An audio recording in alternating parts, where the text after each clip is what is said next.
merci d'être avec nous pour cette table ronde qui s'intitule donc « Allégorie et fable, quand la fiction ausculte le réel ». Et je me suis dit que j'aimais bien ce verbe d'ausculter, parce que ça faisait penser à un stéthoscope qu'on pose quelque part et qui nous permet de percevoir un son, un bruit, quelque chose de normal ou de pas normal, en tout cas quelque chose qui n'est pas perceptible à l'œil nu ou à l'oreille nue. Et donc c'est l'idée que peut-être la littérature, elle pourrait comme ça donner à entendre des choses que sans elle, on n'entendrait pas, on entendrait moins bien, ou voilà. Et c'est aussi l'idée que parfois, ce détour par la littérature, donc par la fiction, donc par la fable, donc par une forme d'élucubration, de mensonge, etc., eh ben, ça permet de mieux approcher la réalité et de mieux la cerner. Voilà. Et c'est grosso modo de ça qu'on va parler avec nos 3 invités espagnols que j'accueille avec grand plaisir et que je vais tout de suite vous présenter.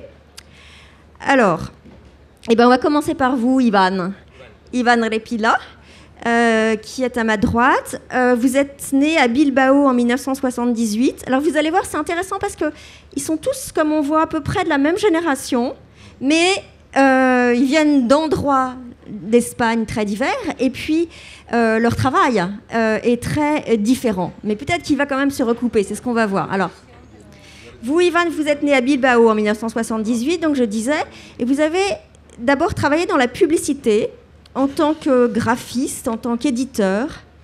Et puis, en 2013, vous avez écrit Le Puits, que je voudrais vous montrer, le voici, qui est traduit chez De Noël, qui est sorti l'année dernière.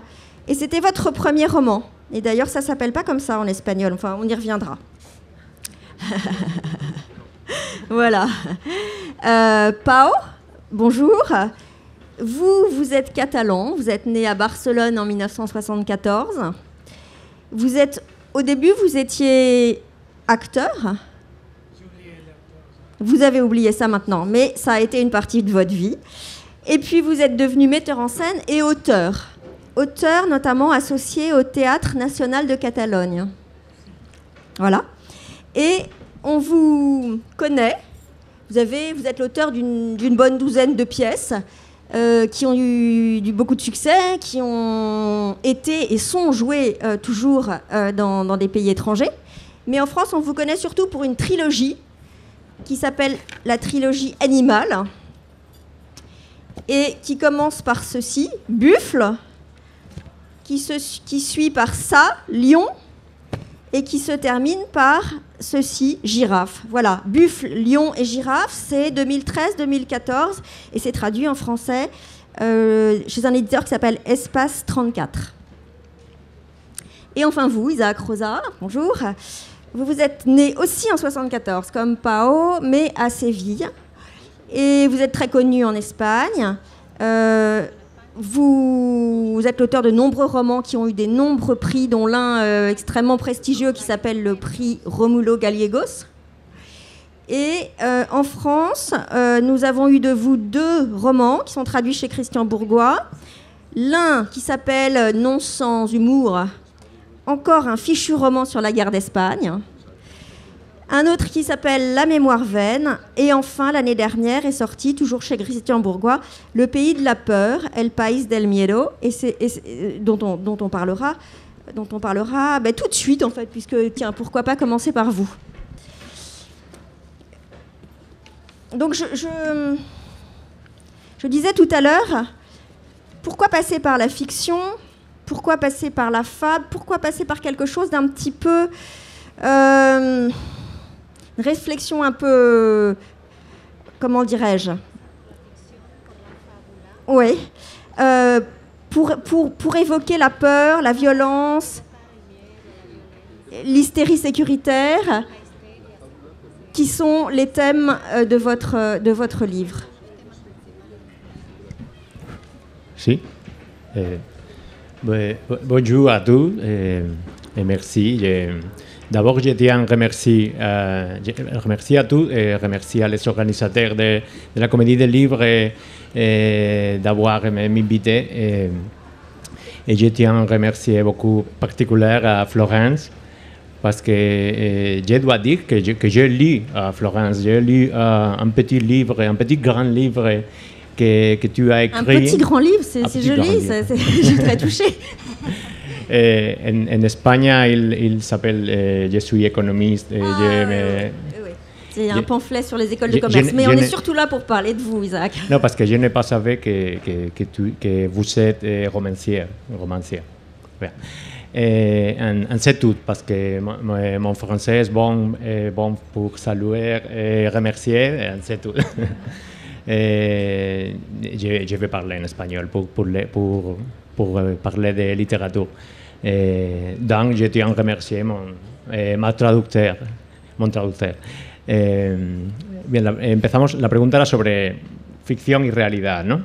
Et peut-être aussi juste avant, dire 2 mots sur ce roman et pour ceux qui ne l'auraient pas lu, le situer. De quoi ça parle? El país del miedo. El país del miedo, le pays de la peur, es un intento de mirar a la realidad, auscultar la realidad, como decías, que me gusta la expresión, desde la ficción, desde las posibilidades de la ficción. Oui, bonjour. Alors, le pays de la peur, c'est une tentative d'ausculter la réalité de la fiction, de la place de la fiction.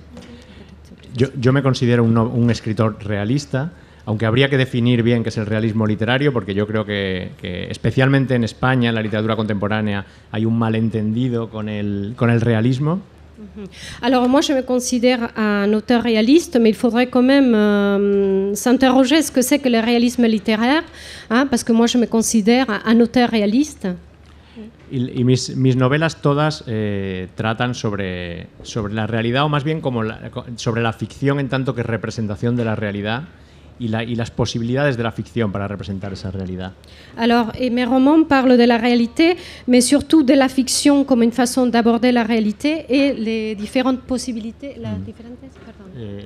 Las posibilidades que tiene la ficción. Et les possibilités que la fiction a pour aborder la réalité. Yo creo que la expresión auscultar que hemos usado como título de la mesa es muy indicada, ¿no? Porque yo creo que la ficción tiene una capacidad para escuchar, en este caso, para mirar la realidad, para mirarla desde lugares donde no solemos mirarla, que va más allá de lo que puede hacer el periodismo, por ejemplo.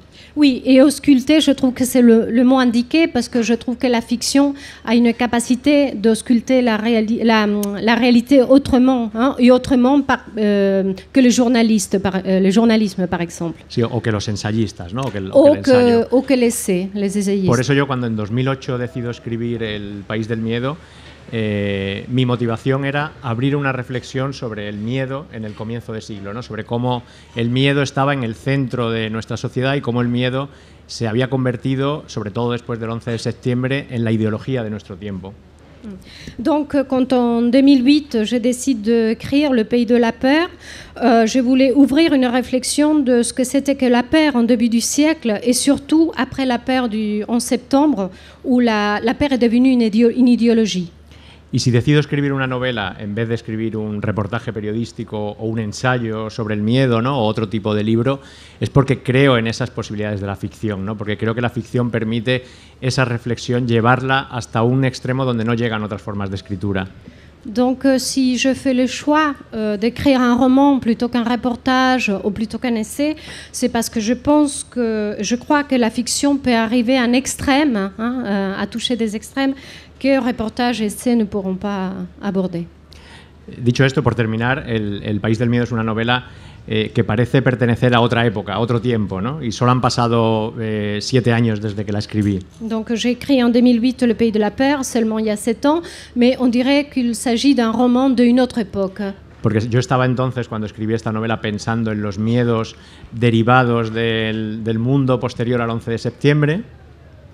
Oui, parce que je pensais à cette époque dans la peur que la société avait après le 11 septembre.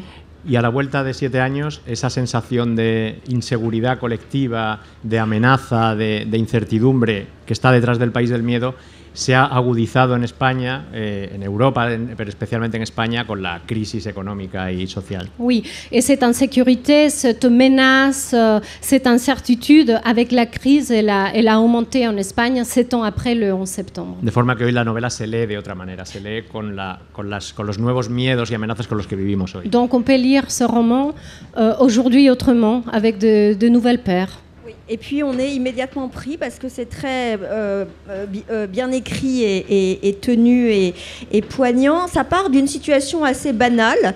C'est une femme qui pense qu'une autre femme, une jeune femme, qui vient chez elle pour faire le ménage, la vole. Et en tout cas qu'elle lui vole de l'argent dans son portefeuille. Ça c'est le point de départ. Après, expliquez-nous comment est-ce que l'histoire se déroule et ce qui est au centre de l'histoire, en quelques mots. La última parte de la pregunta. Dice que parte de una situación muy banal, Sí. de una mujer que trabaja en la casa de otra mujer, que aparentemente le roba dinero, y que parte de eso, pero que luego se convierte como en una situación más grande, ¿no? Que Sí, cuentes qué pasa después. Claro, en principio es una historia pequeña, cotidiana, ¿no? Es una historia que tiene que ver con una familia, con su hijo, con el colegio, con una situación de acoso, con un menor conflictivo, con un niño conflictivo. Alors oui, ça part d'une toute petite situation. Il s'agit d'une famille, classe moyenne, quelconque, avec une situation d'harcèlement à l'école du fils de la famille. Pero eso es solo el detonante que pone en marcha la espiral en la que queda atrapado el personaje. Oui, mais ça c'est seulement le déclic qui déclenche les spirales dans laquelle le personnage va être attrapé. Y a partir de ahí aparecen todos esos miedos, todas esas amenazas aparentes con las que vive el protagonista, ¿no? Y en general esa sensación de vulnerabilidad, de que tu vida se puede venir abajo en cualquier momento. Et de là surgit une sensation de vulnérabilité du personnage, de que sa vie peut s'écrouler, et de toute une spirale de peur et de menaces qui l'entourent. Alors je vous propose d'entrer plus encore dans ce roman, Le Pays de la Peur, en entendant un fragment, un extrait que Juliette va nous lire.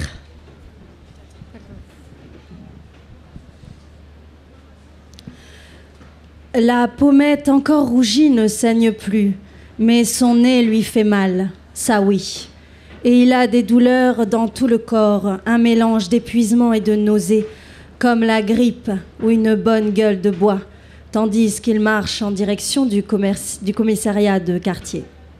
En chemin, il tourne la tête tous les quelques mètres, de crainte que l'enfant ne réapparaisse à l'improviste, seul ou accompagné de ses compères, plus âgés, pour conclure ce que le vigile de l'hypermarché a interrompu. En arrivant devant le commissariat, il décide de ne pas entrer tout de suite et se réfugie dans un café voisin, rempli à cette heure de policiers et d'autres hommes, qui semblent en être également, mais ne portent pas l'uniforme. Il commande un expresso et observe la porte du bâtiment gardée par un agent, devant laquelle une douzaine d'étrangers font la queue afin de régler des formalités. Jamais il n'est entré dans un commissariat de police, sinon pour renouveler sa carte d'identité.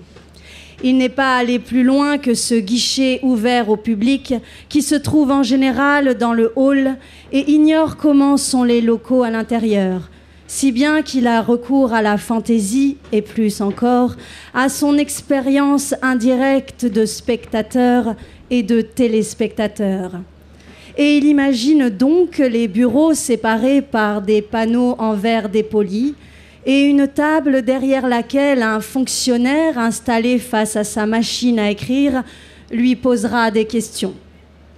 Il aime bien devancer les situations, surtout celles qui le mettent le plus en difficulté. Et il joue à présent, tout en sirotant son expresso, à deviner comment se déroulent les formalités policières.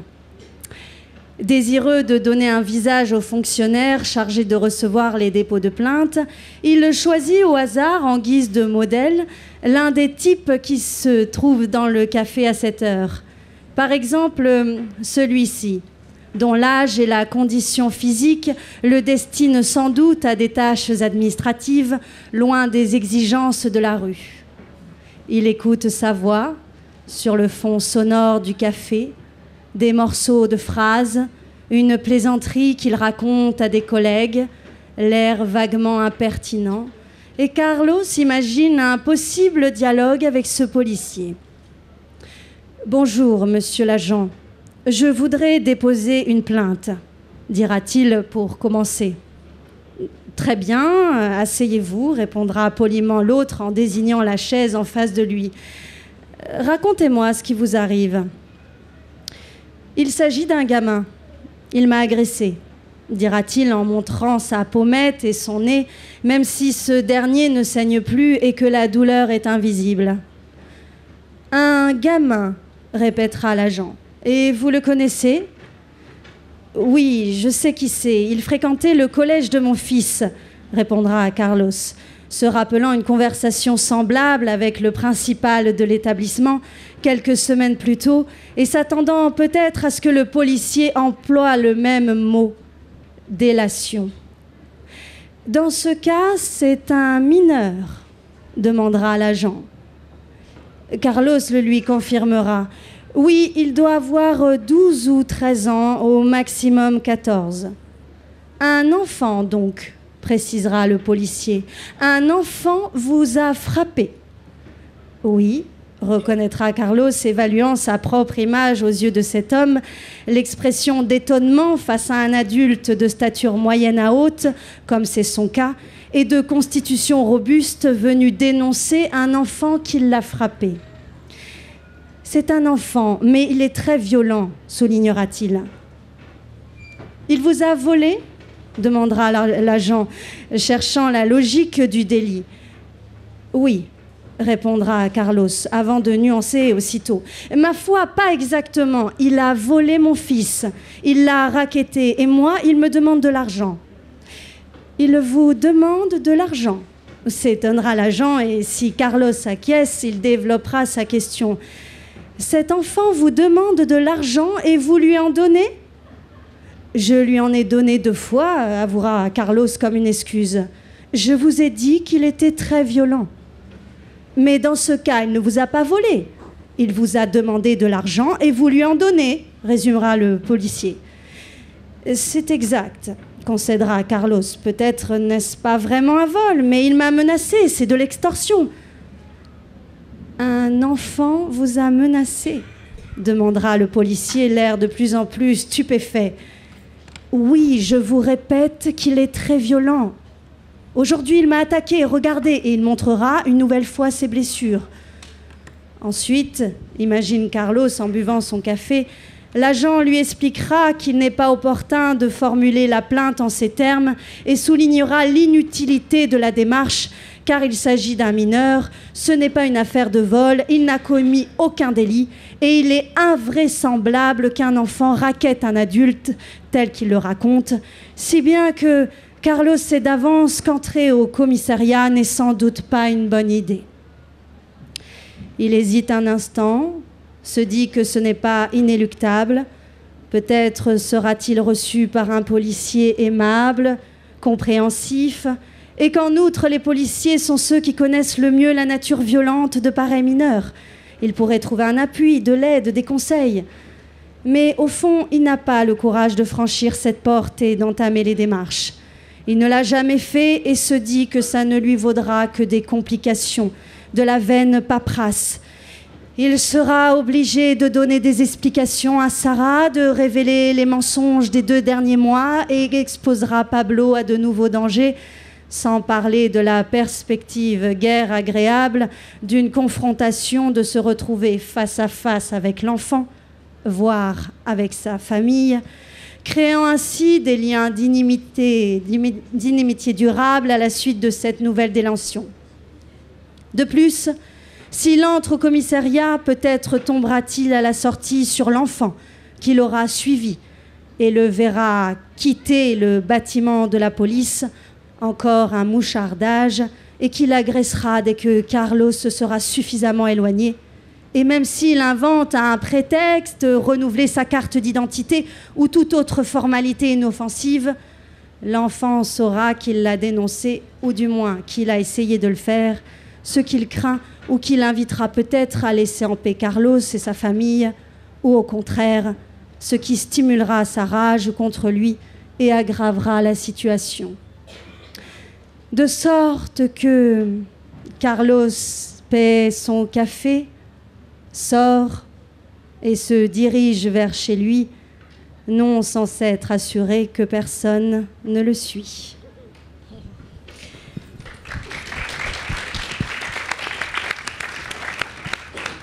Merci Juliette. Alors je me tourne vers vous, Pao. Vous avez peur, hein? non, parce que la peur, justement, dont parlait Isaac, elle est aussi... Alors, c'est une peur qui prend diverses formes, hein, les tensions, les incompréhensions, mais en tout cas, cette espèce de spirale de menaces, moi, je l'ai ressenti beaucoup au cœur de vos pièces aussi. Sí, yo brevemente, yo soy autor teatral. Hay una pequeña diferencia con los colegas novelistas que todos tocamos las teclas, pero hacemos cosas distintas, ¿no? Bueno, esto nos falta. D'accord. Ouais. Donc Pao dit qu'il est auteur de théâtre et que c'est quand même quelque chose de différent des autres auteurs qui sont là, qui sont des auteurs de romans.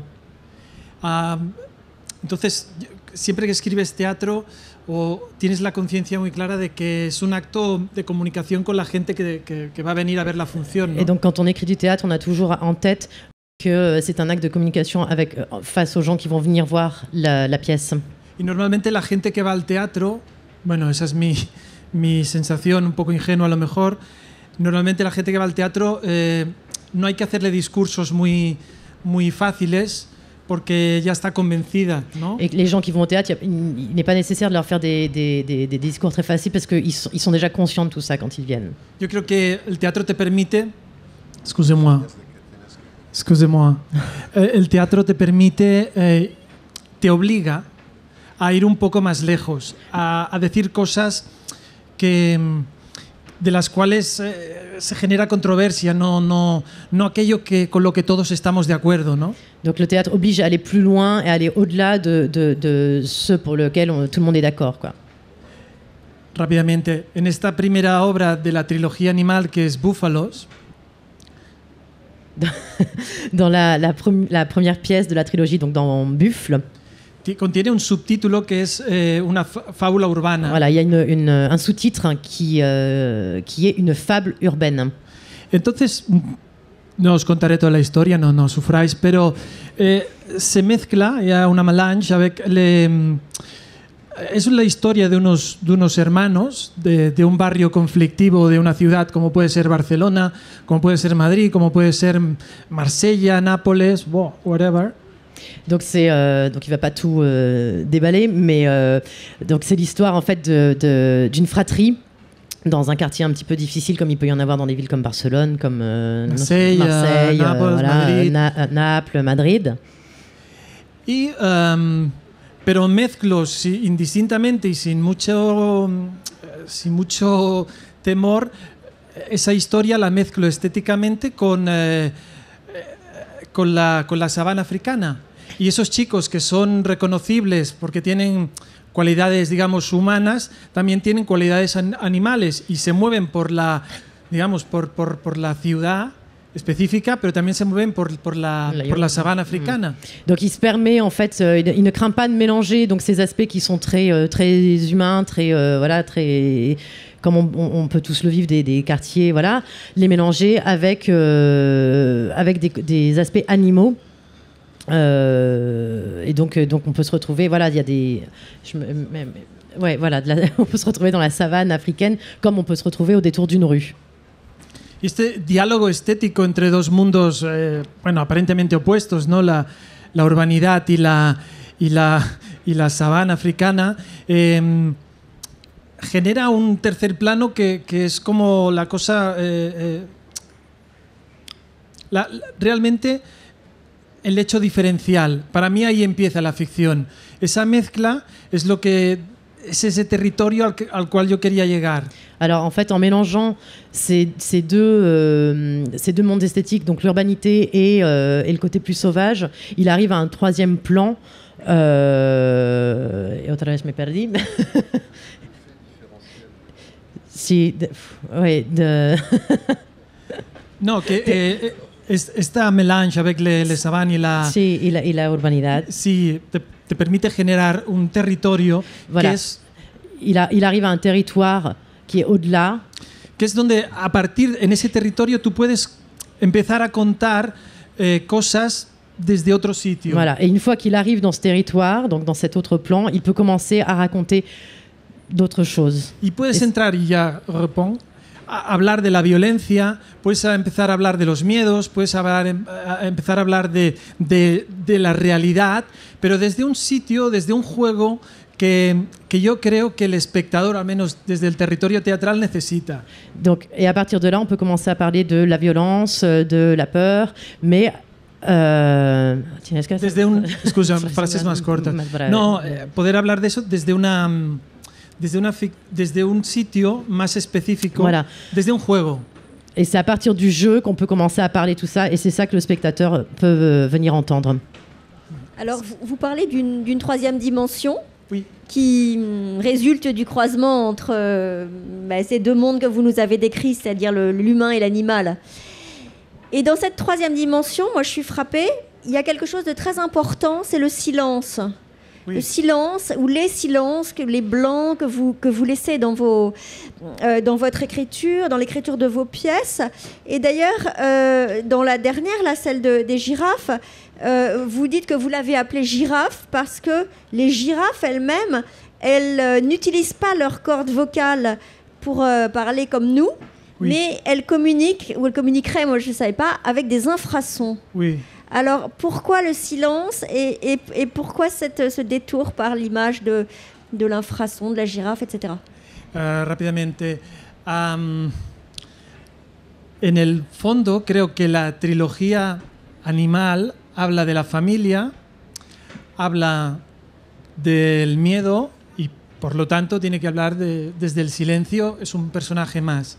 D'accord, donc pour lui, la trilogie animale parle donc de la famille, de la peur, et à partir de là, ça parle du silence.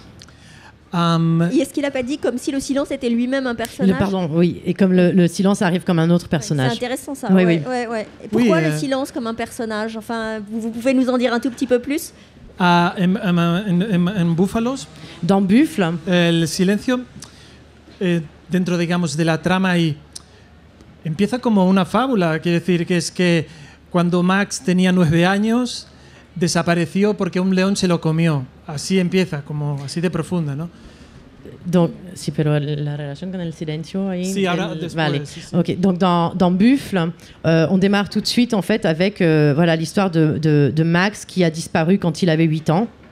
Y los padres les cuentan a sus hijos que simplemente que cuando un león se te come, pues ahí no hay nada más que contar.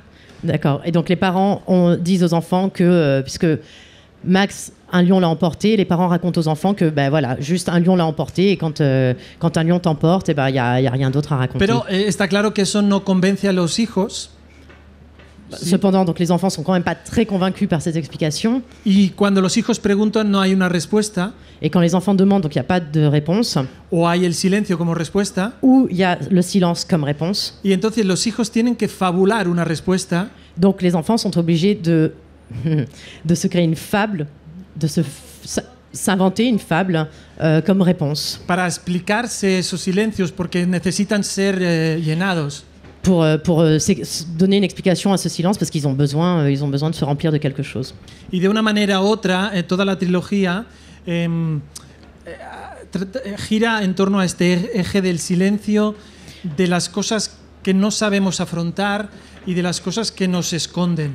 Et donc dans toute la trilogie, en fait, on retrouve cet axe du silence pour les choses qu'on ne peut pas affronter et les choses que l'on cache. Je finis tout de suite. Las 3 piezas están situadas o relacionadas con una lavandería. Les 3 pièces tournent autour, sont reliées avec une laverie. La primera es desde el punto de vista de los hijos. Donc la première, c'est depuis le point de vue des enfants, donc c'est Buffle. La segunda es desde el punto de vista de los padres. Donc la deuxième, c'est le point de vue des parents dans Lion. Y la tercera, Giraffes, es el punto de vista, para mí, de los abuelos, o sea, de dónde nacen esos silencios. Entonces, yo sitúo Girafas en los años 50 en Barcelona, y como que esos silencios explican un poco estos silencios de ahora. Et donc la troisième, Girafe, serait le point de vue des grands-parents, donc ça nous ramènerait en arrière, ce serait le point de départ de tous ces silences, en fait, desquels découleraient tous les autres silences dans les autres pièces. Alors on va justement les écouter, ces silences, si j'ose dire, en entendant Juliette qui nous lit un extrait de quoi? De quelle pièce? De Buffle.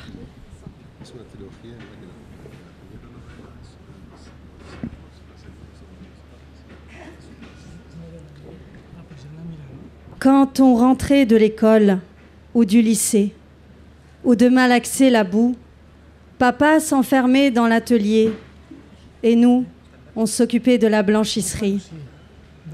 Les clients étaient un peu surpris, mais pas trop. Et comme nous avions toujours vu marcher la blanchisserie, on s'en sortait assez bien. Les clients partaient contents et revenaient. Non. Ils ne revenaient pas. Il y avait de moins en moins de clients. Ce n'était pas notre faute. Non, ça ne l'était pas. Mais ils ne venaient pas. Ça commençait à être la mode de ces blanchisseries, moins personnelles, avec des machines à laver grises, métallisés, des murs blancs, d'un blanc d'hôpital, des lumières froides, une décoration prévisible, standard, conventionnelle. C'était des franchises de franchises, sans personne pour t'accueillir, sans conversation. Rien que des personnes seules qui avaient vu des films ou des personnes seules aller dans des blanchisseries pour se sentir encore plus seules que ce qu'elles étaient déjà. Pendant qu'elles regardaient le tambour tourner et les vêtements se laver. Et leur vie s'imbriquait dans une métaphore aussi standard, aussi conventionnelle et aussi franchisée que celle-là. Nous ne faisions pas de chiffres. Nous avons tout essayé. Les promotions, les rabais, les tirages au sort. Mais rien. La blanchisserie ne faisait pas de bénéfices. Et papa nous abandonnait petit à petit. On ne le voyait pas du tout. Tout le temps dans l'atelier, avec sa guitare, à faire du bruit ou à réparer des pièces qui ne servaient à rien. Le matin, il n'ouvrait plus la blanchisserie. On devait l'ouvrir, nous, quand on revenait à midi. Nous n'avions pas le temps de nous lier avec d'autres buffles. Il fallait qu'on rentre à la blanchisserie, toujours à la blanchisserie. Et on devait frapper à la porte de l'atelier pour que papa remue quelque chose, pour nous assurer qu'aucun lion ne l'avait mangé. Sans argent, il n'y avait ni herbe, ni vêtements, ni branches, ni livres. Papa enfermé dans son atelier, et nous, on cognait avec nos cornes contre les murs, sans explication, incapables de digérer cette colère qui se mélangeait avec la tristesse, qui se mélangeait avec le silence. On ne pouvait pas vivre en dehors des 4 murs de la blanchisserie, parce qu'on était trop fragile, parce qu'on ne pouvait pas suivre le rythme du troupeau. Et on ne pouvait pas vivre à l'intérieur de la blanchisserie non plus, parce que le silence avait endormi notre curiosité, parce que l'incompréhension de ce qui s'était passé et de ce qui se passait avait atrophié notre joie et nos nerfs. Et on était juste affalés et on comptait les clients. Même s'il y en avait peu, on voulait leur rentrer dedans, les éclater tous. On perdait l'appétit, chaque jour plus maigre. On perdait l'appétit. Et cet état, cette dégénérescence des articulations, cet abandon de l'âme, cet abîme qui était si dense et si profond, paraissait ne pas avoir de fin. Heureusement qu'il y avait les mauvaises blagues qu'on se racontait. Moi, je dirais que les mauvaises blagues nous ont sauvé la vie.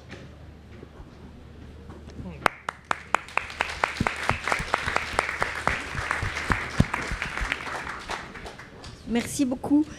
On a une impression de, je trouvais, à vous entendre, d'étrangeté ou d'étrangeté inquiétante ou d'inquiétante étrangeté, là, comme disait Kafka, que l'on retrouve très bien chez vous, Ivan, dans ce récit, Le Puits, où deux frères sont prisonniers d'un puits et ils tentent de s'échapper, mais c'est impossible.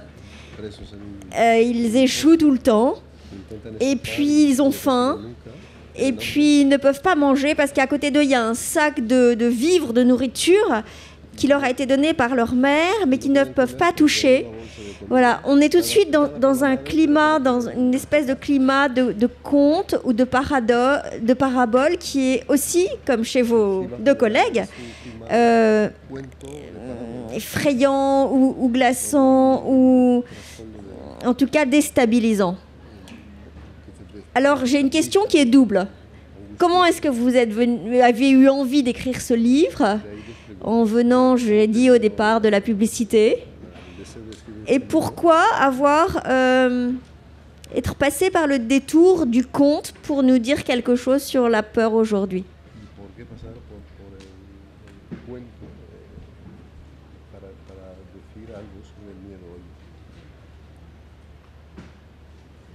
Bueno, lo primero, muchas gracias a todos los que estáis en este lado y los que estamos en este lado por acompañarnos en esta tarde. La première chose, merci à tous ceux qui sont de ce côté-ci et ceux qui sont de ce côté-là et qui nous accompagnent cet après-midi. En cuanto al momento de creación o la idea original de escribir este libro, todo surge por una pesadilla personal. En ce qui concerne le moment de création, l'idée d'écrire ce livre, tout cela commence avec un cauchemar personnel. Yo tengo muchas pesadillas todas las semanas. Soy una persona que duerme muy mal y tengo pesadillas siempre y además recuerdo lo que sueño. Je fais énormément de cauchemars tout le temps. Je suis quelqu'un qui dort très très mal. Je fais des cauchemars et en plus je me les rappelle. Una de las ventajas que tiene tener pesadillas y sueños y recordarlo continuamente es que a veces puedo hacer algo con ellos. L'un des avantages qu'il y a à faire des cauchemars, des rêves, c'est de se les rappeler et de pouvoir en faire quelque chose. Yo duermo siempre con un cuaderno y un bolígrafo al lado de la cama. Da igual la cama y da igual el país. Je dors toujours avec un cahier et un stylo à côté du lit, quel que soit le lit et quel que soit le pays où je me trouve. Y hace varios años, una de las pesadillas que tuve era la de dos hombres encerrados en un pozo que necesitan salir de ese pozo. Y uno de ellos tiene una idea, que es cómo se resuelve en el libro, para escapar. Et il y a quelque temps, j'ai fait un cauchemar qui consistait à être enfermé dans un puits avec deux personnes enfermées dans un puits. Et la question, c'est comment en sortir. Et donc, la solution est celle que je mobilise dans le récit. Pero todo esto es una cuestión superficial. Mais tout cela est une question tout à fait superficielle. A partir de las pesadillas, mi ejercicio personal, mi proceso autofreudiano, à partir des cauchemars, ma procédure personnelle, quelque chose qui est auto-freudien, es siempre preguntarme por qué. Yo creo que... Et toujours de m'interroger sur pourquoi. Yo creo que el arte en general, no solo la literatura, el teatro especialmente, pero también otras formas de arte. Je crois que l'art en général, pas seulement la littérature, le théâtre particulièrement, mais toute forme d'art, se dedica a hacer preguntas. Et se consacre à poser des questions. Y la cuestión es siempre preguntarse. Si tuviéramos respuestas, podríamos solucionar los grandes problemas del mundo. El hecho de que todavía en 2015 el mundo sea un desastre significa que no hemos encontrado las respuestas. Et donc la question, c'est de poser des questions, pas d'apporter les réponses. Si nous avions en 2015 des réponses à l'état du monde, on n'aurait plus besoin de se poser les questions. Por lo tanto, creo que los seres humanos, una de las cosas que tenemos que hacer, también los escritores, es tratar de buscar las preguntas adecuadas. Et je crois que ce que nous devons faire, nous les êtres humains en général, et les écrivains sans doute en particulier, c'est se poser les questions adéquates. A partir de la pregunta de por qué tuve ese sueño, yo empecé a tirar del hilo. Et à partir de la question de pour quelle raison est-ce que j'ai fait ce cauchemar, j'ai tiré ce fil pour l'écriture. Y me hice preguntas sobre mi propia vida. Yo me siento atrapado. Et je me suis posé les questions sur ma propre vie. Y a partir... je me sens prisonnier. Prisionero. ¿Soy prisionero de qué? ¿De mi familia, de mi trabajo, de mis amistades, de mi conciencia social? De quoi est-ce que je suis prisonnier? De ma famille, de mon travail, de mes amitiés, de ma conscience sociale? Y a partir de estas preguntas, yo fui construyendo una narración que terminó en este libro. Et à partir de ces questions, j'ai fait la construction peu à peu d'une narration qui a abouti à ce livre. La segunda pregunta, que es un poco más compleja. La deuxième question est un petit peu plus complexe. Desde mi punto de vista, uno de los grandes problemas que tenemos en Occidente, en Europa, que es de lo que conozco especialmente. De mon point de vue, l'un des plus grands problèmes que nous avons en Occident, en Europe, d'une façon générale, es la desigualdad. Creo que es el gran problema contemporáneo. C'est l'inégalité. Je crois que c'est le grand problème contemporain. A partir de la desigualdad, creo que se desarrollan como consecuencia muchos de los problemas sociales, económicos y políticos que tenemos como seres humanos en 2015. Et je crois que c'est à partir de l'inégalité que se développent tous les problèmes que nous avons dans la société actuelle. La homofobia, el machismo, la xenofobia, la intolerancia. L'homophobie, le machisme, la xénophobie, l'intolérance. Yo extrapolé mi pregunta personal de por qué me siento atrapado en un pozo, lo extrapolé a un panorama social. Et donc j'ai fait une extrapolation à partir de pourquoi est-ce que je me sens comme prisonnier dans un puits. J'ai extrapolé sur le territoire social, sur le terrain social. Y yo no creo que la novela hable del miedo. Yo creo que la novela habla de la revolución. Je ne crois pas que mon roman parle de la peur, je crois qu'il parle de la révolution. Pero no una revolución social, no unas algaradas callejeras, no Kale Borroka. Mais pas une révolution sociale, pas un combat de rue. Sino una revolución moral. Mais une révolution morale. Una revolución ética que creo que es el origen de la crisis posterior económica que hemos tenido, ¿no? Voy a corregirme. Creo que hay una crisis moral previa a la crisis económica y social que hemos vivido, especialmente en España, posteriormente. Je crois qu'il y a une crise morale préalable à la crise économique que nous avons vécue ces derniers temps, spécialement en Espagne. Y mi reacción, mi intervención fue intentar formular una serie de preguntas para llamar a la revolución, a esta revolución moral y personal. Et ma réaction, qui est en fait mon intervention, a été de poser un certain nombre de questions, hacer ciertas preguntas. Sí, preguntas, eso es. Pero ¿cuál es el final de la frase? Sí, Perdona. Hacer ciertas preguntas para intentar construir una narración que llamara a una revolución personal. Voilà, donc formuler des questions qui permettent de construire une narration qui soit un appel à la révolution. Y optimista, no algo negativo. El libro es oscuro.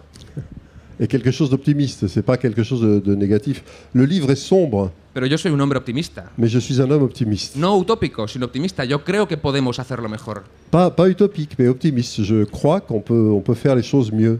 Pero creo que tenemos que trabajar juntos. Mais il faut qu'on travaille, je crois qu'il faut qu'on travaille ensemble. Que es lo que hacen en el libro los dos hermanos. Qui est ce que les deux frères font dans le livre. Para aspirar a un objetivo mayor que nosotros mismos. Pour aspirer à un objectif plus élevé que ce que nous sommes nous-mêmes. Que sería simplemente, y termino, construir un mundo más habitable y más decente. Et qui serait tout simplement, et j'en termine avec mon intervention, qui serait tout simplement construire un monde plus vivable, plus décent. Mais donc, être ensemble pour construire un monde plus vivable, ça ressemble un peu à une sorte de morale. En tout cas, c'est quelque chose sur quoi on débouche, une sorte de solution, de proposition. Et pourtant, vous avez dit que le livre posait surtout des questions et qui n'apportait pas de solution. Parce que c'est vrai, un bon livre, je crois que quelqu'un disait, je ne sais plus quel grand écrivain disait, c'est ça un bon livre. Un bon livre, il est semé de points d'interrogation. Et n'apporte pas de solution. Et pourtant, chez vous, on s'approche de quelque chose. Est-ce qu'il y a cette dimension de fable un peu morale chez vous ?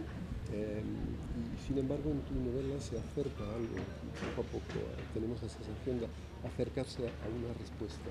¿Es la dimensión moral de tu novela? No. Ah, nous voici rassurés. Je pense que je ne traduis pas. No, yo creo que efectivamente no hay una respuesta. Non, dans mon livre, il n'y a pas de réponse. Pensemos en el teatro un momento. Pensons au théâtre. Cuando los griegos inventaron el teatro moderno hace 2500 años, Quand les Grecs ont inventé le théâtre moderne, il y a 2500 ans, hicieron algo muy sencillo, pero que luego ha dado resultado, ils ont fait quelque chose de très simple, mais qui a donné des résultats, que fue pasar del monólogo al diálogo. qui a été de passer du monologue au dialogue. Antes de los griegos, el teatro era una persona contándote lo que ya sabías. Avant les Grecs, le théâtre, ça consistait en une personne qui te racontait ce que tu savais déjà. Los griegos desarrollaron algo nuevo, Les Grecs ont donc conçu et développé quelque chose de nouveau, que es el diálogo. qui est le dialogue. ¿El diálogo qué es? Que una persona hable y otra persona escuche. Et le dialogue, en quoi ça consiste? Qu'une personne parle et qu'une autre personne écoute. Y después de escuchar, la segunda persona contradice, discute, plantea un conflicto con la primera persona. Et après l'avoir écouté, la deuxième personne contredit, et en tout cas établit un conflit avec la première personne qui a parlé. Esto que ahora nos parece muy sencillo fue una revolución hace 2500 años y todavía funciona. C'est quelque chose qui est très simple, a été une véritable révolution qui aujourd'hui encore fonctionne. Lo interesante es que en la mayor parte de las tragedias griegas, Ce qui est intéressant, c'est que dans la plupart des tragédies grecques, el dramaturgo planteaba las preguntas a partir de los personajes, le dramaturge posait les questions à partir des personnages. pero no ofrecía respuestas. El espectador, el público, cuando terminaba la función, Mais il ne proposait pas de réponse. Le spectateur, le public, quand la séance était terminée, regresaba a su casa y tenía que buscar su propia respuesta. ce public rentrait chez lui et il devait se mettre à chercher ses propres réponses. Esto es el tipo de arte o de literatura que a mí me interesa, la que propone las preguntas adecuadas para que luego personalmente tú puedas responderlas. Et c'est donc le type de littérature qui, moi, m'intéresse. Cette littérature qui propose des questions que ensuite le lecteur, le spectateur auquel le spectateur doit répondre par la suite, après. En este sentido, mi libro, al final, es pretendidamente ambiguo. Et donc, de ce point de vue, mon livre, au final, prétend être ambigu. Yo tengo una posición personal sobre mis propias ideas, pero en el libro J'ai une position personnelle en ce qui concerne mes propres idées, mais dans ce livre, dejo abierta la puerta a que cada uno reflexione y tome las decisiones que considere oportunas. je laisse la porte ouverte à ce que chacun se mette à réfléchir et apporte les réponses qui lui paraissent adéquates. En alguna conferencia, en alguna charla como esta, Dans une conférence, dans une rencontre du type de celle-ci, las personas del público me han preguntado directamente: ¿tú estás a favor, por tanto, de una revolución violenta? les personnes présentes dans le public m'ont posé la question. Donc, toi, tu es partisan d'une révolution violente? En cambio, ¿crees que lo mejor es una resistencia pasiva, una revolución silenciosa? Ou est-ce que tu crois au contraire que le mieux serait une résistance passive, une révolution silencieuse? Y yo siempre respondo lo mismo, no lo sé. Et je réponds toujours la même chose, je n'en sais rien. Si lo supiera, propondría una respuesta. Yo no estoy seguro de que ser pacífico sea el camino. Si je le savais, je proposerais une réponse. Mais je ne suis pas sûr que être pacifique soit le chemin. Y desde luego tampoco estoy seguro de que quemar ayuntamientos sea una solución. Et par ailleurs, évidemment, je ne suis pas non plus sûr que de brûler les mairies soit une solution. Yo vivo en la incertidumbre. Je vis dans l'incertitude. Comme nous tous, Tengo peut-être, pesadillas. hélas. Et j'ai des Todos cauchemars. los días. Et je fais des cauchemars. On vous écoute, on écoute un extrait du Puits, Yvan Répila.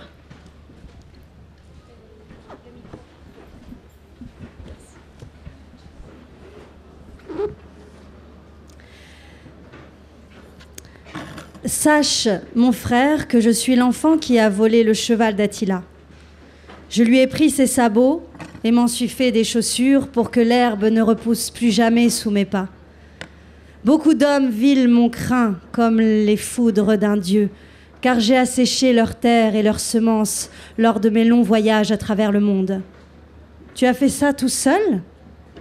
avec les Huns. Qui sont les Huns? Les soldats d'Attila. À sa mort, nombre d'entre eux se sont arrachés des morceaux de chair.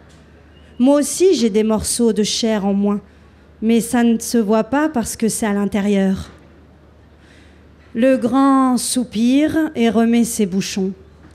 Son frère vient d'entrer dans une de ces transes si fréquentes ces derniers temps, lors desquelles il ne sait plus qui il est ni d'où il vient.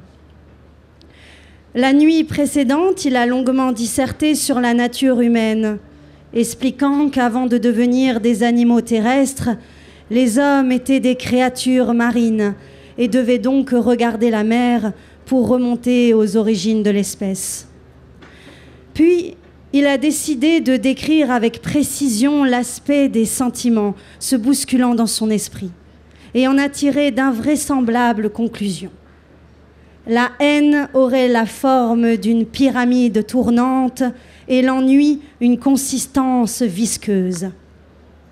Pour finir, avant de s'endormir, il a prétendu qu'à chaque nombre correspondait un mot et qu'il serait un jour capable de ne s'exprimer qu'avec des chiffres. Ces monologues sont un supplice insoutenable pour le grand, car ils confirment les profonds dommages, sans doute irréparables, que la fièvre et les privations ont causés chez son petit frère. Au début, j'avais mal aux pieds. J'ai dû évider les sabots avec une cuillère, puis les attacher deux par deux avec les lanières de cuir pour qu'en marchant, mes doigts puissent se plier. Ça sentait la coquille d'œuf de dragon ou peut-être le crâne d'idole. Mes pieds me faisaient très mal. J'avais les chevilles en sang et les ongles arrachés. Mais avec l'habitude, je me suis mise à aller partout les sabots aux pieds. J'ai parcouru des campagnes qui se sont changées en désert. Les gens m'évitaient. J'étais heureux. Si je sautais plusieurs fois sur place, la terre noircissait à cet endroit précis. J'ai marché pendant des années tout autour du monde et les traces de ma pérégrination se voyaient du ciel comme une gigantesque blessure encore à vif.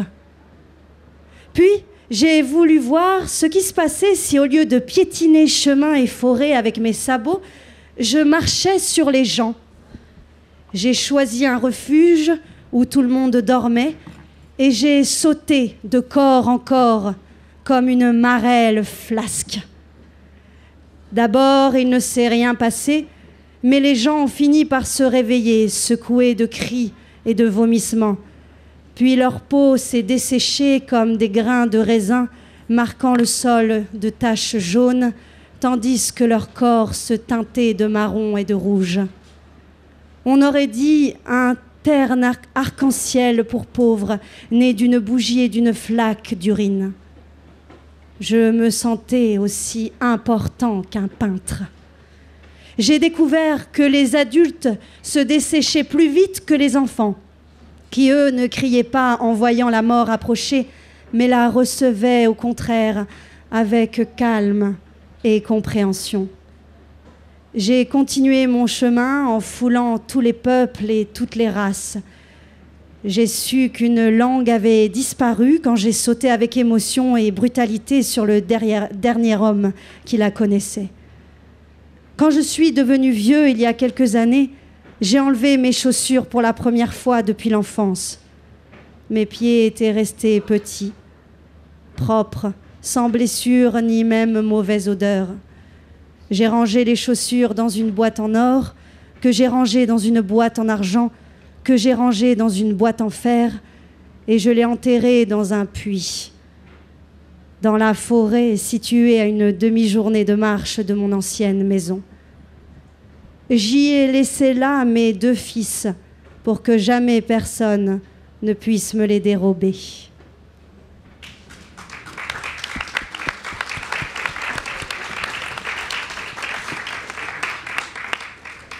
Merci. On parlait des questions que pose la littérature et Ivan nous a dit que lui, la question qui avait inspiré ce roman, c'était de quoi je me sens prisonnier. J'ai envie de vous demander aux uns et aux autres s'il y a une question qui traverse votre roman comme ça, ou alors quelle question vous voudriez que nous, lecteurs, on se pose en vous lisant.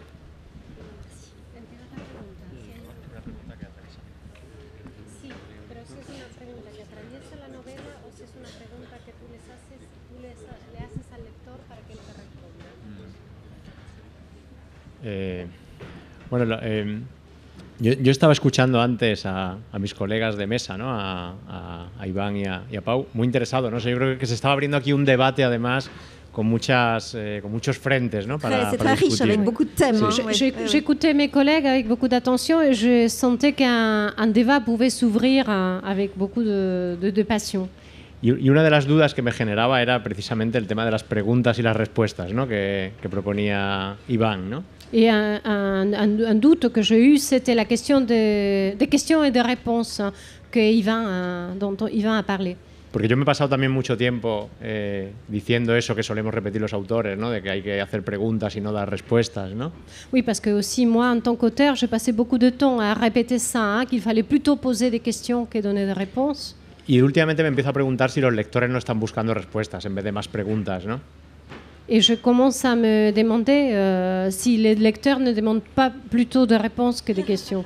O sea, tengo la sensación de que vivimos en una inflación de preguntas y un déficit de respuestas, ¿no? Oui, j'ai l'impression qu'on vit plutôt dans un monde plein de questions où on donne très peu de réponses. Lo que pasa es que este es un tema muy delicado en literatura, porque las preguntas, digamos, que tienen prestigio y el dar respuestas está mal visto, ¿no? Oui, mais ça, en littérature, c'est un sujet très délicat parce que les questions ont un certain prestige, alors que on méprise plutôt les auteurs qui donnent de réponses, hein. Les réponses sont très mal vues. Claro, si alguien propone respuestas en una ficción, ¿no? En literatura, pues enseguida le dicen que es, en el mejor de los casos, un autor didáctico, en el peor, un dogmático, ¿no? Oui, alors si un auteur donne des réponses dans une œuvre de fiction, on lui dit dans les meilleurs des cas que c'est un auteur dogmatique et dans le pire des cas que c'est un... Pardon. Dans les meilleurs des cas que c'est un auteur didactique et dans les pires des cas que c'est un dogmatique. Y a cambio no tengo tan claro que hacer preguntas sea algo inocente, ¿no? Et je ne pense pas que déposer des questions ce soit quelque chose de naïf. Sobre todo porque las preguntas suelen dirigir al lector y suelen contener la semilla de una respuesta, ¿no? Oui, parce que les questions adressent le lecteur, hein, l'orientent quelque part, et puis ce sont les grains des réponses. Hein. Con esto estoy pensando en voz alta o dudando en voz alta más bien, ¿no? A cuenta de lo que hablaba. Bon, voilà, je doute à voix haute, hein, je réfléchis à voix haute. Porque yo después de escribir el País del Miedo, donde están claras las preguntas pero no tanto la respuesta. Oui, parce qu'après avoir écrit Le Pays de la Peur, où les questions sont très claires, mais pas les réponses. En los encuentros con lectores o en intercambios con lectores, lo que me preguntaban una y otra vez era cuál era la respuesta, ¿no? Oui, la rencontre avec les lecteurs, ils me demandaient très souvent, mais quelles sont les réponses? Es decir, ¿qué podemos hacer contra el miedo? ¿Qué hacemos contra este imperio del miedo en que vivimos? Oui, qu'est-ce qu'on peut faire avec cet empire de la peur, hein? Qu'est-ce qu'on peut faire contre la peur? Et alors? Qu'est-ce que vous leur répondiez dans ces cas-là? No, tengo la sensación de que el libro contiene su propia respuesta, ¿no? Hablábamos antes de fábulas y puede ser que el libro tenga una moraleja muy evidente, ¿no? Oui, alors moi j'ai le sentiment que le livre contient de réponses et qu'il y a quand même une petite morale contenue dans les livres. Alors, el libro es la historia de alguien que, llevado por el miedo precisamente, toma una cadena de decisiones equivocadas. Oui, alors le livre parle d'un personnage que, pris par la peur, enchaîne de réponses et des comportements equivocados, erronés. Que le acaban llevando hasta un final que al principio del libro era impensable. Oui, qui le conduisent à une fin impensable au début du roman. De forma que la respuesta, la moraleja, digamos, entre comillas, está ahí, ¿no? O sea, evidentemente lo que hay que hacer es no actuar como él, ¿no? Oui, donc voilà la morale, il ne faut pas agir comme lui. Hein? Pero insisto en lo anterior, ¿no? O sea, creo que los autores debemos repensar esta cuestión de las preguntas y las respuestas en tiempos como estos, además, como estos en los que vivimos, ¿no? Oui, mais bon, je reviens à ce que je disais au début. Donc, les auteurs, on doit repenser ces questions, des questions et des réponses, surtout à notre époque. Est-ce que vous pensez aussi, Pao, que comme le romancier, le dramaturge doit mettre en tout cas un tout petit peu sur la piste, si ce n'est d'une réponse, d'une intuition ou d'un embryon de réponse? D'une afición sur la piste del principio de una respuesta. Si tienes que ponerla al lector. Sí. No, yo en referencia a esto que me parece muy interesante que comenta Isaac. Il trouvait très intéressant ce que disait Isaac. Precisamente en Búfalos, Justement, précisément dans Buffle, el problema de los personajes es que hay una ausencia de respuestas le problème des personnages, c'est qu'il y a une absence de réponse. y que tienen que fabular su propia respuesta, Et donc, ils doivent s'inventer leurs propres réponses. pero que en realidad tienen como una venda en los ojos. Una venda Una venda en los Et ojos. en réalité, en fait, ils ont les yeux bandés.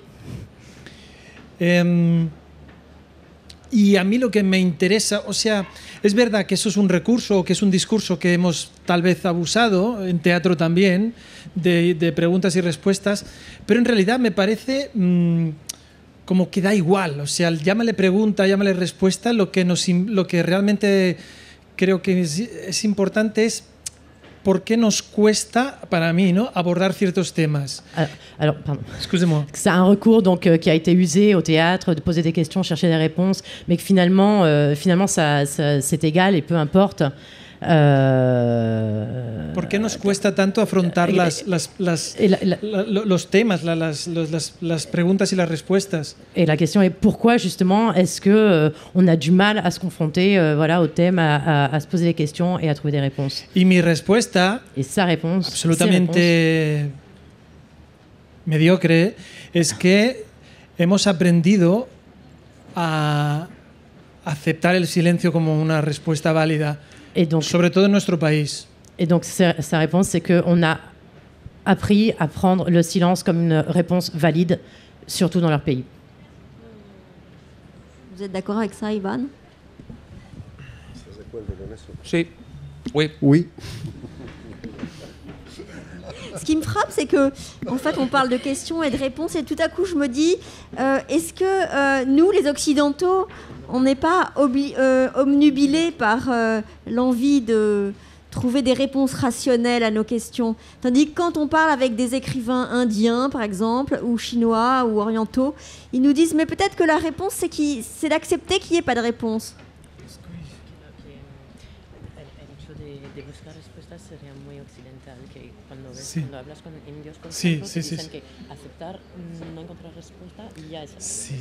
Sí, totalmente de acuerdo. Aquí estamos como ansiosos por llenar el silencio y ponerle cualquier palabra, ¿no?, para que no nos moleste. Lo que pasa es que hay un matiz. Eso es sabio, lo que tú dices. Espera. Si, on a besoin donc de remplir le silence. Claro, il était perdu. Par contre, il y a des nuances. Sí, que tenemos miedo del silencio y por eso lo llenamos de palabras. On a peur du silence, donc on le remplit de mots. Específicamente en España. Mais particulièrement en Espagne. El silencio para mí es un tema del que no se puede generalizar. Le silence est un thème, un sujet qu'on ne peut pas généraliser. No hablo de un silencio contemporáneo.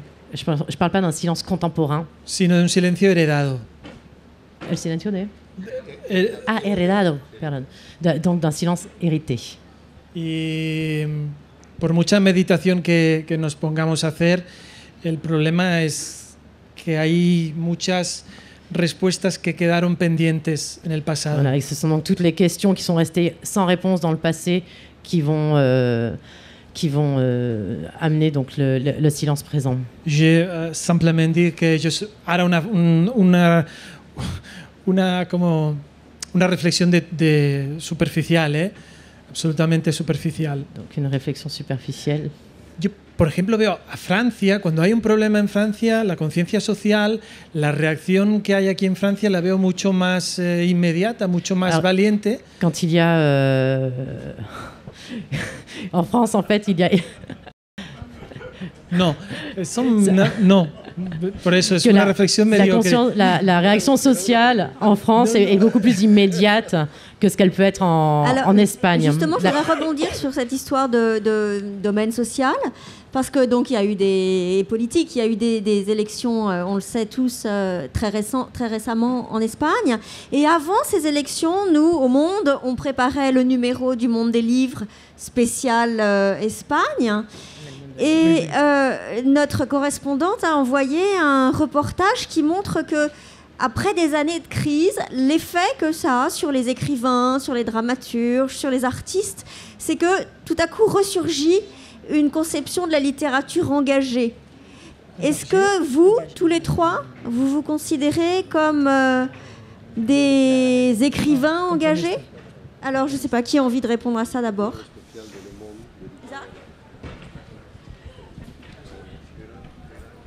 Sí, ese es un debate recurrente en los últimos tiempos en España, sobre todo en los medios de comunicación y los medios culturales, ¿no? Oui, c'est un débat récurrent en Espagne, hein, surtout dans les milieux culturels et dans les médias. Et ça, pardon, je vous interromps, et ça rejoint l'histoire de poser des questions ou donner des réponses, parce que l'écrivain engagé, d'une certaine façon, il met sur la piste d'une réponse. Sí, no, me refería a la otra parte de si realmente se está produciendo en España un enganche de la cultura, de la literatura, del arte con el momento político que vive, ¿no? Oui, alors je parlais justement s'il y a en Espagne en ce moment avec la culture, avec la littérature, une articulation avec ce qui se passe au niveau politique. Y yo creo que eso está ocurriendo con algunas manifestaciones artísticas. Y ça arrive avec quelques manifestations artistiques. Por ejemplo, creo que está ocurriendo de forma muy destacada con el teatro y que venía ocurriendo ya además. O sea, creo que el teatro sí ha estado rompiendo ese silencio durante mucho tiempo. Donc cela arrive notamment avec le théâtre. Ça fait un moment que le théâtre est en train de briser ce silence. Ese silencio que fue el silencio de la dictadura, pero que luego en democracia ha sido el silencio del consenso, ¿no? Oui, qui d'abord était le silence de la dictature, mais après le silence du consensus. Yo creo que mientras que el teatro sí ha estado a la altura del momento histórico y del momento político, y lo está hoy también. Je pense que le théâtre, oui, il était à l'auteur du moment politique, il est encore aujourd'hui. Tengo la sensación de que la novela, por ejemplo, no lo ha estado, ¿no? Mais j'ai la sensation que le roman n'a pas été à l'auteur. Il y a Ivan. Hay que tener en cuenta que los tiempos también son distintos, ¿no? Los tiempos de redacción de una novela puedes tardar 5 años en terminar una novela. Esto también tiene que ver. Oui, il faut juste prendre en compte le fait que la temporalité est un petit peu différente et que le roman, par exemple, peut arriver à une fin décalée parce qu'on peut mettre 5 ans pour terminer un roman. Bueno, hace 7 años, cuando empezó esto que llamamos crisis, ¿no? Il y a 7 ans, quand on a commencé avec ce qu'on appelle la crise. Cuando un periodista preguntaba eso de ¿y dónde están las novelas de la crisis, ¿no? Quand les journalistes demandaient où sont les romans de la crise. La respuesta siempre era la misma, ¿no? Que los escritores tardan en escribir y que ahora están escribiendo las novelas de la crisis que leeremos dentro de unos años, ¿no? Donc on répondait que les romanciers prenaient le temps d'écrire ce roman de crise qu'on lirait quelques années plus tard. Han pasado 7 años y yo sigo sin ver esas novelas. No digo novelas que tengan que ver con la crisis, que se ambienten en la crisis, sino novelas que nos permitan entender lo que nos está pasando. Donc 7 ans après, je ne vois pas encore de romans qui parlent pas seulement de la crise, mais qui nous permettront de comprendre la crise. No es un problema de la crisis, sino de antes también. O sea, durante 4 décadas de democracia, en España había muchos problemas y muchos conflictos para los cuales la novela no miraba, ¿no? Donc c'est pas un problème d'aujourd'hui, c'est un problème de 40 ans de démocratie où le roman n'exprime pas les problèmes et les... A los que la novela no miraba. Oui, les romans ne regardent pas, n'abordent pas ces problèmes. Même quelqu'un comme Raphaël Chirbes, par exemple, qui est très, très impliqué dans la contemporanéité de la crise. Sí, pero yo creo que Chirbes es un caso excepcional, o sea, es una excepción, ¿no? Oui, Chirbes est un cas exceptionnel. Hein? Et vous, Pao, vous vous considérez comme un dramaturge engagé?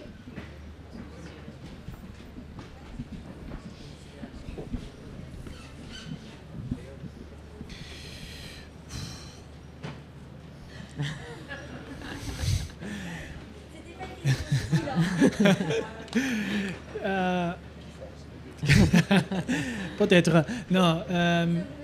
Je... Non. No. Je pense que... Pero, o sea, la pregunta de la respuesta es... Donc la question de la réponse est... ¿Basta con... ¿Es suficiente con escribir? Il suffit d'écrire. Si basta... Est-ce qu'il suffit d'écrire? Y porque, bueno, no sé, las buenas intenciones igual, no sé, no son tan difíciles. C'est donc pas si difficile d'être plein de bonnes intentions. Entonces, para ser sincero, yo escribo, intento decir cosas comprometidas, pero luego, no sé, mi día a día, pues no, igual no lo soy tanto. Donc il essaie d'être engagé, d'écrire des choses engagées, mais est-ce qu'il l'est au quotidien? Oui. Ouais. Alors là, on ne va pas s'engager sur ce débat de fond et récurrent qui est est-ce que la littérature peut changer la vie ou le réel? Mais je posais cette question parce qu'en fait, vous, Ivan, tout à l'heure, vous avez parlé de révolution violente et de choses comme ça. Donc c'est vous qui m'avez mis sur la piste de cette histoire de... Qu'est-ce que vous répondriez, vous, à cette question? Est-ce que vous êtes un écrivain qui veut faire passer un message?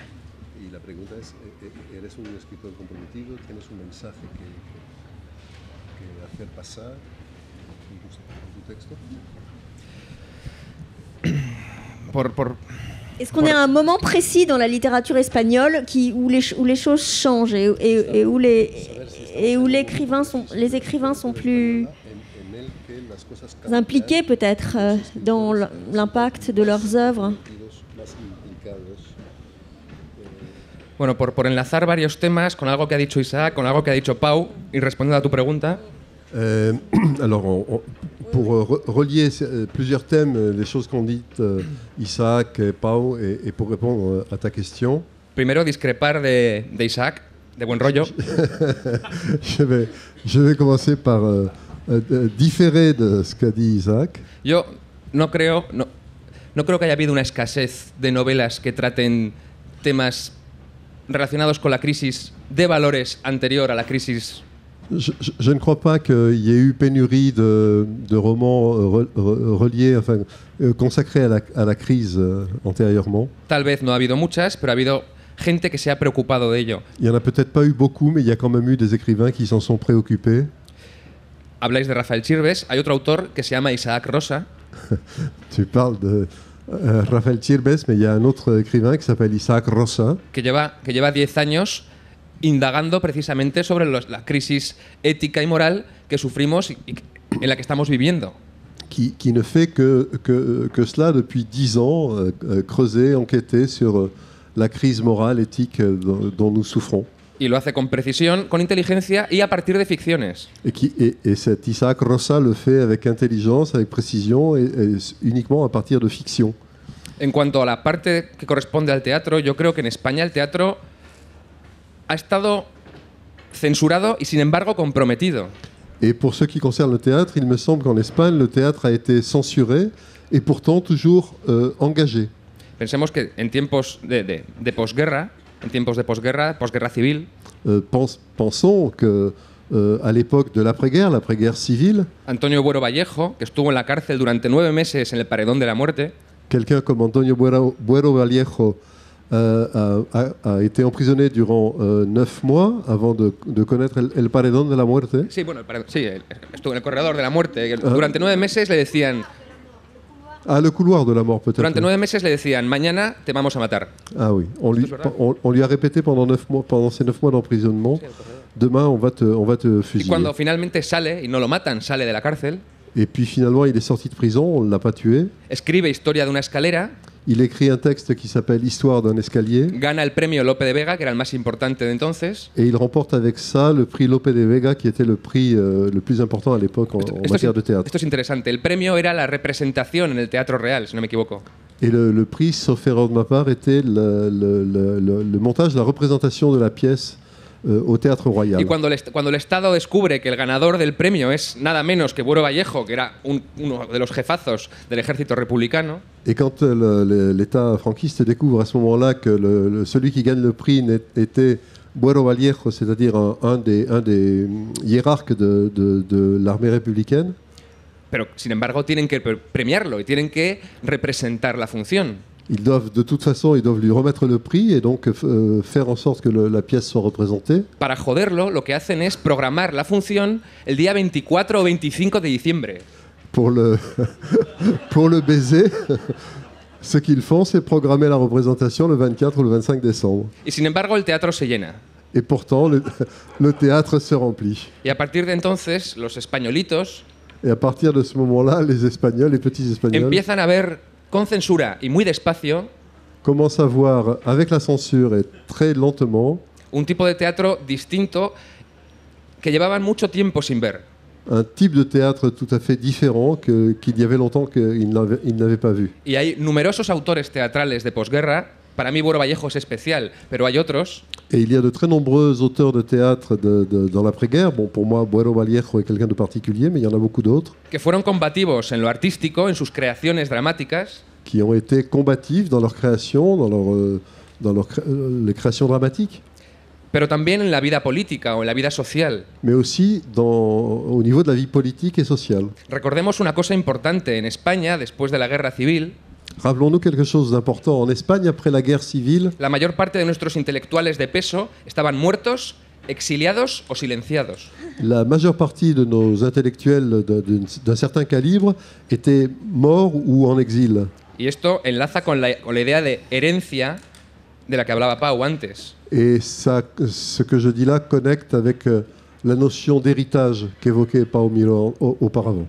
Yo creo que los españoles hemos heredado una mochila llena de piedras. Je crois que nous, les Espagnols, nous avons hérité un sac à dos plein de pierres. Y todavía estamos quitándonos las piedras de la mochila. Et encore aujourd'hui, on continue d'enlever les pierres de ce sac. Y por terminar, y enlazando con lo que tú me preguntabas. Et pour terminer, en connectant avec ce que tu me demandais.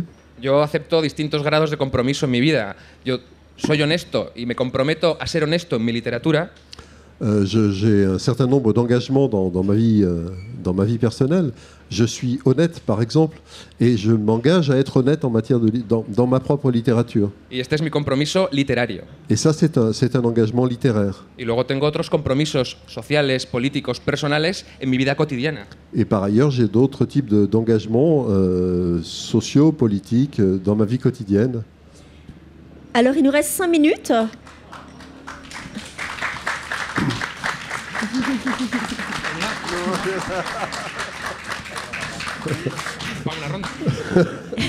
Non, on n'a pas terminé. On n'a pas tout à fait terminé. Je m'apprêtais à dire qu'il restait 5 minutes et que donc ça fait grosso modo, allez, il reste 6 minutes. Ça fait 2 minutes pour chacun de vous pour nous dire ce sur quoi vous travaillez maintenant et ce qui vous tient à cœur. Voilà, Isaac.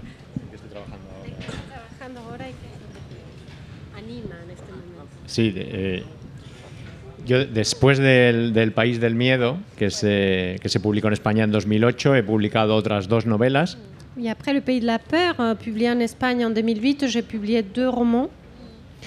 Que se dirigen hacia el tipo de literatura que a mí me interesa. Qui vont vers le type de littérature que j'aime. Que tiene que ver con algo que dijo Pau en su primera intervención, que es esa posibilidad de mirar desde otro lado, de mirar desde un sitio extraño, ¿no? Qui ont à voir avec ce que Pau a dit tout à l'heure, le fait de te regarder d'une autre place, d'une place un peu étrange. Pero después de mi última novela, en los últimos tiempos, me considero un novelista en crisis. Mais après ma dernière nouvelle, je me considère un romancier en crise. porque tengo muchas dudas sobre la relevancia social y política de la novela en la España actual. Parce que je doute beaucoup sur l'importance du roman actuel dans la société espagnole. Sur l'impact. Tengo más confianza, por ejemplo, en el teatro, ¿no? Que creo que es mucho más relevante a efectos políticos y sociales hoy en España. Je fais plus de confiance au théâtre qui a plus d'impact Y de hecho, sur le public. Aunque Pau me acuse de intrusismo, estoy trabajando en una obra de teatro. Et même si Pau va m'accuser pour cela, je suis en train de travailler sur une pièce de théâtre. Que estrenaremos después del verano. Voilà, qui va sortir à la fin de l'été. Sur quoi? En un mot? Sur quoi? Quel sujet? Es una obra diría que sobre corrupción, en realidad sobre el poder. C'est une pièce sur le pouvoir et la corruption. Alors Pau, vous avez donc maintenant un nouveau concurrent ou collègue, je ne sais pas. Sur quoi travaillez-vous, vous, en ce moment?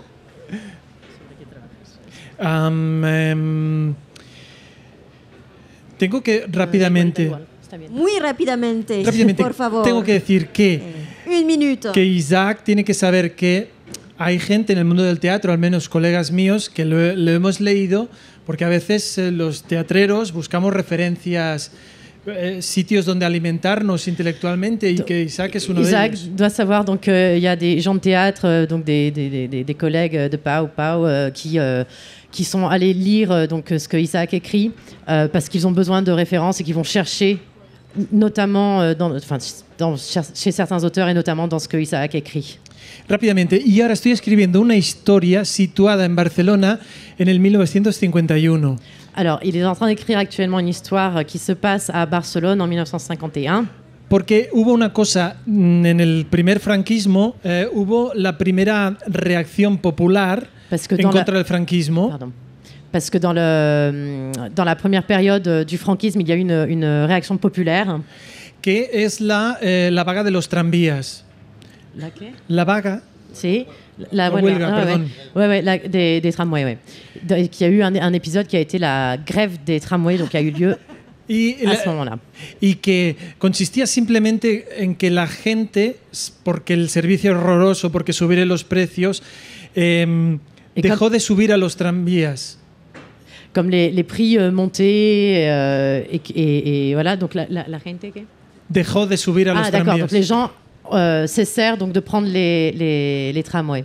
Y esto os puede parecer la cosa más tonta y simple del mundo. Et ça peut paraître la chose la plus idiote et simple du monde. Pero en aquella época mandaron buques a Barcelona para... Sí, 4 buques a Barcelona, son barcos militares para... para resolver esto. Y finalmente consiguieron que o sea, que los precios bajaran y mejorar el servicio. Okay. Donc ça avait été donc tellement énorme que finalement donc on avait fait venir la police, on avait fait venir 4 énormes bateaux de guerre à Barcelone pour essayer de régler le problème, mais finalement donc c'est le public, la population qui a gagné et les prix ont baissé et voilà, et les tramways ont repris. Ivan, qu'est-ce qui vous occupe en ce moment? Bueno, me han pedido que sea muy breve. On m'a demandé d'être bref. Así que voy a ser muy breve. Et donc je vais être très bref. Estoy terminando mi tercera novela. Je suis en train de terminer mon 3e roman. Que principalmente trata sobre la gestión del dolor. Qui évoque principalement la gestion de la douleur. Y llevo también un par de años escribiendo obras de teatro. Et puis ça fait aussi 2 ans que j'écris des pièces de théâtre. Porque mi mujer es directora de teatro. Parce que ma femme est metteur en scène de théâtre. Y eso es el trabajo continuo. Et c'est le travail que je fais en ce moment. Pardon. Voilà. Vous êtes extraordinaire. On m'avait dit 30. Il est 29 et demi. Je n'ai plus qu'à vous remercier tous les 7. Et à vous remercier aussi.